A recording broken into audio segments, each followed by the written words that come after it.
Continuamos con la ficha 16, lámina 45. Nada más para que ustedes observen una cosa, no quiero detenerme en este caso. Vean ustedes el relato de un mito en una vasija maya.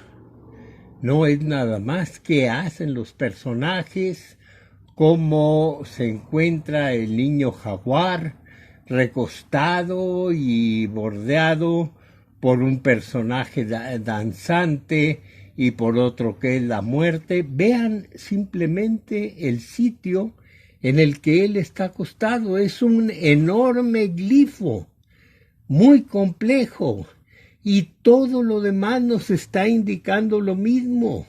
Se trata de símbolos que, más allá de lo estrictamente religioso o de relato, tienen un enorme contenido cosmológico. Vamos a la siguiente lámina rápidamente y verán lo mismo. Un pez del preclásico del centro de México, muy sencillo. Este es simplemente una figura realista de un pez que está sirviendo como vasija con la boca hacia arriba. Pero vean que en la panza tiene el símbolo que después se identificaría como símbolo de día. Entonces, este pez ya está vinculado a un aspecto calendárico. Nos quiere decir algo que todavía no alcanzamos a comprender. Vamos hacia la derecha. Vean todo esto, un árbol cósmico que sabemos que es ceiba. ¿Por qué es ceiba? Porque está panzón. Frente a él hay un sacrificio de venado. El árbol tiene una figura, esto es muy importante, en diagonal, con un símbolo como de herradura que se traduce precisamente como retorno del tiempo. Y ya ni siquiera nos detenemos en toda la complejidad de símbolos que tiene el ave, tanto en su cuerpo como en su máscara, como en lo que cuelga de su pico. Adelante. Entonces quedamos que son representaciones visuales básicamente cosmológicas, pero tenemos que decir que son de larga duración y de extensa distribución para todos aquellos, sobre todo, que niegan la existencia de una continuidad cultural que es lo que conocemos como Mesoamérica. Vamos a ver también rápidamente algunos casos de continuidad. Vean ustedes el árbol cósmico, una representación a la izquierda en la estela 25 de Izapa del árbol cósmico en forma de saurio, de cocodrilo en específico, que se convierte en árbol cósmico con todas las placas dorsales como espinas de la ceiba. También esta es una ceiba, y la figura panzona nos lo revela. A la derecha, esto ya es del clásico, un dibujo en una vasija maya. Es indudable la forma, muy estilizada, en forma diferente si ustedes quieren, pero es el cocodrilo. Y de aquí del clásico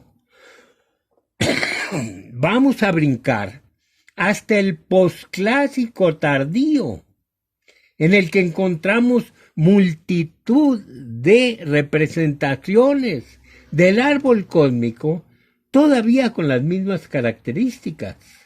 Aquí tendríamos el árbol panzón, la ceiba, que tiene la base con una figura cocodriliana.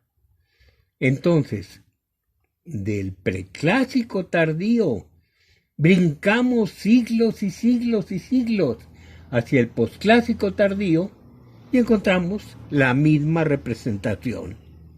Simplemente coincidencias, no. Simplemente continuidad de una figura sin el contenido, no. Los contextos nos están indicando que es el mismo significado. Adelante. Tenemos en Teotihuacán una figura de un cerbatanero. El cerbatanero dirige sus armas, sus bolas de barro, hacia un árbol que tiene forma de cruz. Una de las características de los olmecas del árbol cósmico. Y caen muertas del árbol la figura de aves.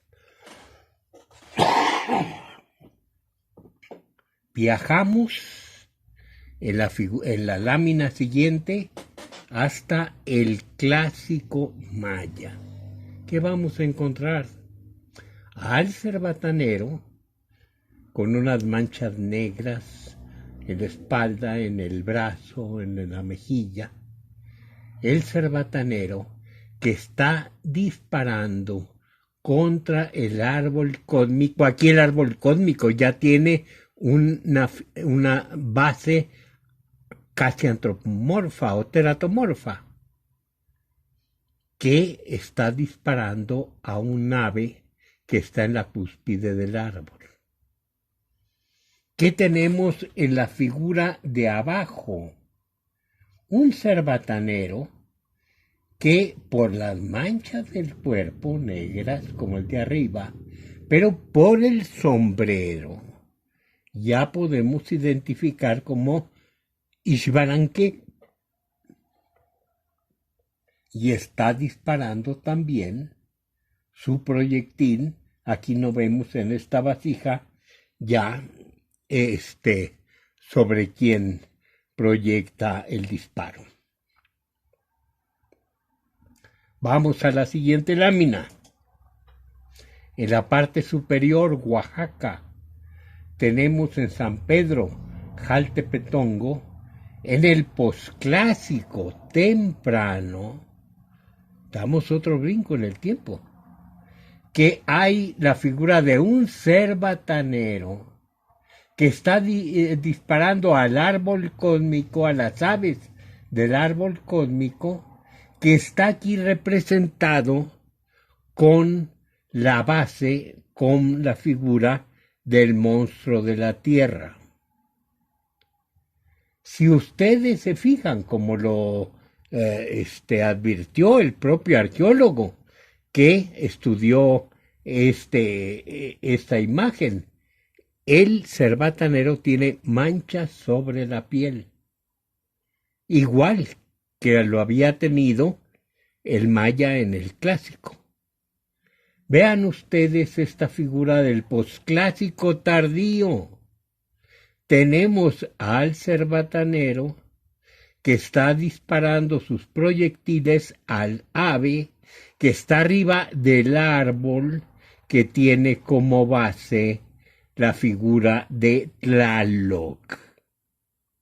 Entonces, yo quiero saber si existe o no existe una continuidad. No es una coincidencia, no son dos, no son tres, es el conjunto, el contexto, que pasan siglos y sigue siendo el mismo. Vamos a ver otro caso al que nos habíamos referido en una sesión anterior, en una grabación anterior incluso. Aquí tienen una figura teotihuacana, del atado de haces, que significa lo que para los nahuas del posclásico era el entierro del Xumolpili. O sea, tenemos cañas que están significando años, que están atadas por una envoltura, en este caso, de pleitas. Vamos a verlo, exactamente esto mismo, en los glifos teotihuacanos, en los dibujos teotihuacanos. Lo tenemos en todos estos que están aquí arriba. según nos los hace notar von Binning. Vean ustedes, por ejemplo, la figura esta de la Tierra, que tiene dos serpientes casi en posición anatrópica para formar un rostro. Arriba lo que puede ser una pelota de hule representada como un cráneo, y en la parte superior precisamente ya el envoltorio del Shumolpili para enterrarlo o para cremarlo. Todo esto lo vamos a ver en la siguiente lámina, pero muchos siglos después, en México precisamente. Esta figura mexicana del Shumolpili y abajo una reproducción de cómo se encontró la pieza, con otra semejante en un recinto, en un templo que está relacionado claramente con un entierro de las piezas. Vamos a otro caso distinto, también de siglos. Es la figura del dios del viento, que es una figura de un personaje con un tocado cónico, un personaje que tiene un pico como una media máscara, como de ave, o sea, la máscara del viento de Quetzalcóatl. Quetzalcóatl es Ejecatl, el viento, y el cuerpo en torsal. Entonces, véase, estas cabecitas de Tlapacoya que han sido identificadas como del dios del viento. Un silbato también de Tlapacoya, que aparte de ser silbato, tiene la cara de Quetzalcóatl, tiene el tocado cónico y tiene el cuerpo en torsal. Nos brincamos hacia la sella, esto es posclásico tardío, un dibujo del señor mixteco Nueve Viento, que está representado como Quetzalcóatl. Vean lo que acabamos de decir, el Maxtlatl terminado no en rectángulo, sino curvo. Pero todo el cuerpo del dios está en torsal. Vean ustedes en la de una escultura de piedra del dios Ejecatl, posiblemente procedente del castillo de Teayo, en Veracruz. La forma del monolito es helicoidal. Y véase, por ejemplo, esta representación de un mono que tiene puesta la máscara, la media máscara de Quetzalcóatl. Este es del posclásico tardío, es mexicano, es de la Ciudad de México, precisamente de una de las estaciones del metro de Pino Suárez. Véase que el mono está colocado en una posición dificilísima, en la que sus piernas lo hacen estar en posición helicoidal, pero aparte con la cola, que aquí está fragmentada, pero que se va a enrollar como base en posición helicoidal. Perdón, en posición espiral. O sea, de estas primeras figuras a esta, ¿cuántos siglos hay? Y lo repito, estos ejemplos, nada más para que niegan que exista una continuidad de los elementos centrales, básicos, de una tradición cultural que llamamos mesoamericana. Volvemos con la lámina 55 de la ficha 16 para a nuestro cuadro, en que vamos a continuar el desarrollo de lo que de que la iconografía mesoamericana es básicamente cosmológica, pero con otro aspecto que es la representación obsesiva de elementos del aparato cósmico y sus procesos.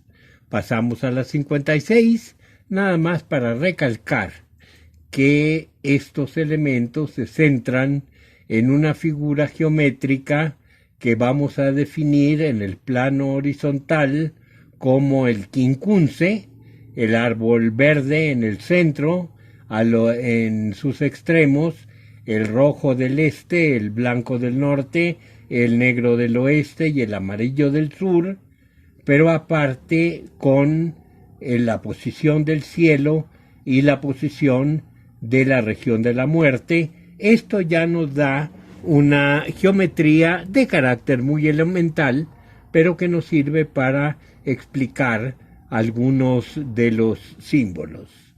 Entonces, con esta base, vamos a la lámina 57, donde encontramos la cruz, o el sentido de la cruz, como uno de los elementos más importantes. Arriba, la cruz Can. ¿Cómo se representa el cielo entre los mayas? Con unas aspas. No quiero hablar aquí de Cruz de San Andrés, simplemente digamos en una forma más castiza, aspas. Entonces, esta cruz nos está indicando claramente que es una barra y otra barra superpuesta. Esto grábenselo porque también puede dar pie a una discusión de carácter gramatical.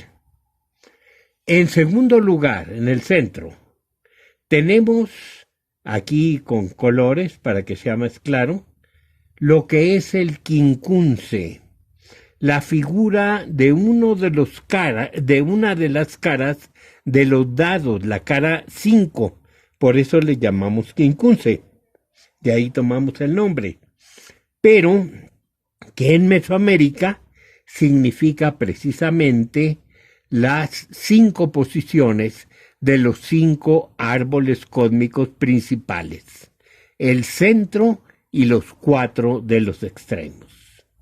Y luego tendremos en la parte de abajo el omicalo, o sea, la representación de 2 fémures cruzados. No se fijen mucho en la estilización artística, no corresponde precisamente en su terminación al fémur, pero artísticamente se ve bien que sean así los fémures que están cruzados. Entonces tenemos arriba el cielo, en medio la superficie de la tierra y abajo la superficie del Mictlán, la región de los muertos. Vamos esto a verlo en la siguiente lámina, que nos da la composición de los 22 pisos cósmicos, que son de donde está la raya horizontal a la izquierda hacia arriba, 13 pisos. De la raya horizontal hacia abajo, 9 pisos. Pero la división de arriba nos hace pensar en 9 pisos superiores, que son los del verdadero cielo, y los de abajo, 4, que corresponden a los pisos del ecúmeno, o sea, del mundo de las criaturas, pisos, cielos bajos, por donde se trasladan las nubes, las estrellas, el sol, la luna, Venus, etc. Entonces, en esta parte central de 4 es el mundo de las criaturas. Arriba, el mundo superior de los dioses, y abajo, el mundo inferior de los dioses. ¿Cómo se llaman?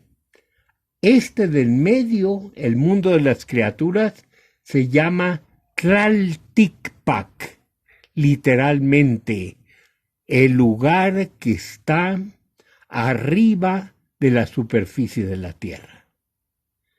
Vamos al mundo de abajo. Se le llaman los 9 del mundo de la muerte. Esto se toma de Ruiz de Alarcón, de los conjuros. Vamos arriba. ¿Cómo se llama? También de Ruiz de Alarcón. Los 9 que están sobre nosotros. Entonces, Chignautopan, Tlaltipac, Chignaumitlan. Los 22. Esta va a ser una de las bases cósmicas para interpretar figuras. Y luego tendríamos las partes del Axis Mundi, ya también nos hemos referido a ellas. En la parte superior el árbol florido, que aquí en este dibujo lo señalo como la parte caliente amarilla y la parte fría verde. Luego está el gran monte hueco,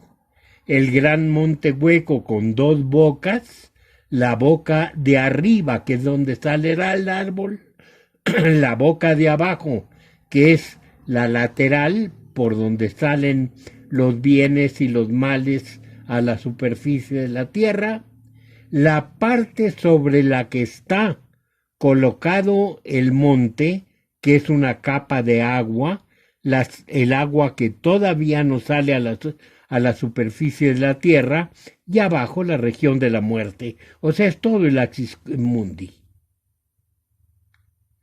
Y luego, una figura importante, la proyección del árbol cósmico, del eje, en otros 4 árboles, ya no serán ejes, sino que serán árboles del extremo del mundo, y que serán los que sostendrán al cielo para que no se caigan. Volvemos a lo mismo, el árbol rojo del este, el blanco del norte, el negro del oeste y el amarillo del sur. Recuerden que los colores pueden variar, pero aquí para uniformar estamos usando la versión más dura, más firme, que es la de los mayas, que aparece en sus textos sagrados. Eso lo tenemos desde los olmecas, lo habíamos dicho. Aquí tenemos 4 hachas olmecas en la lámina 61 que nos presentan los 5 puntos. El del centro está como una barra. No lo pueden representar, obviamente vertical, tiene que representarse horizontal. Estamos hablando de 2 dimensiones. Pero esta barra, en algunos casos, en el primero sobre todo, está representada por una figura teratomorfa muy, muy humana, algo de jaguar, algo de serpiente, pero muy, muy humana, que tiene las características del monte sagrado. Entonces vemos que en la parte de abajo, las fauces de la figura o del monte, las fauces jaguarescas, son la boca inferior del monte, mientras que la de arriba está representada por una característica en forma de V que es típica entre los olmecas. Y de esa hendidura es de donde sale el árbol cósmico. Entre los olmecas, como es el primer caso de arriba a la izquierda, representado por una cruz. Esta cruz la seguiremos viendo en representaciones hasta el posclásico tardío, sobre todo como mata de maíz. Esto se verá en la tumba de Pacal, por ejemplo, entre los mayas del clásico. Entonces tenemos aquí los 5 elementos, los 4 reproducidos en los extremos. En unos casos serán simples puntos, 4 puntos en torno a la barra, o estas figuras en forma de un óvalo con 2 muescas en uno de sus lados, que es uno de los símbolos de la lluvia, porque los árboles cósmicos están vinculados precisamente a la lluvia. Recuérdense ustedes lo que dijimos de los 4 barreñones. Pasamos a la siguiente. Es la representación que ya habíamos visto cuando con la figura de Tlazolteotl del Cuencoliuqui. O sea, este curso que va de un lado a otro, para simbolizar el ascenso o el descenso de los meteoros o de los astros. Lo vimos frente a la diosa Tlazolteotl en forma de serpiente con estrellas. Aquí lo vamos a volver a ver otra vez con estrellas, pero descendente, en una figura serpentina que tiene la cabeza del viento de Quetzalcóatl, Ejecatl. A la izquierda vamos a ver esta misma figura ondulante, el Cuencoliuqui, sinuosa, que está representando el ascenso del sol en una figura maya del clásico de Takalik Abaj. Fíjense ustedes cómo sale el sol desde la base acuosa del monte sagrado y sale para llegar por el camino sinuoso al cielo. Esto mismo vamos a tener en otra figura, pero muy, muy tardía. Es un mosaico de turquesa en el que vamos a ver la figura ondulante, el Cuencoliuqui, sobre el árbol cósmico del que vamos a ver la parte superior y la salida en forma vegetal, y en el centro de todo la figura que va saliendo, que es la figura del sol. O sea, hay una obsesión por siglos. Seguimos con la figura de el cargador y la carga. ¿A qué me refiero ahorita? Que el cargador y la carga, según nos dice Thompson, es una representación del clásico. El que carga es el dios número. El cargado, la carga, es el dios, el signo figurativo, de signo figurativo. Pero aún en nuestros días, Villarrojas, el notable etnólogo de la zona maya, nos habla del destino, del tiempo, todavía representado verbalmente con la misma palabra, kuch, que significa tiempo, carga y destino.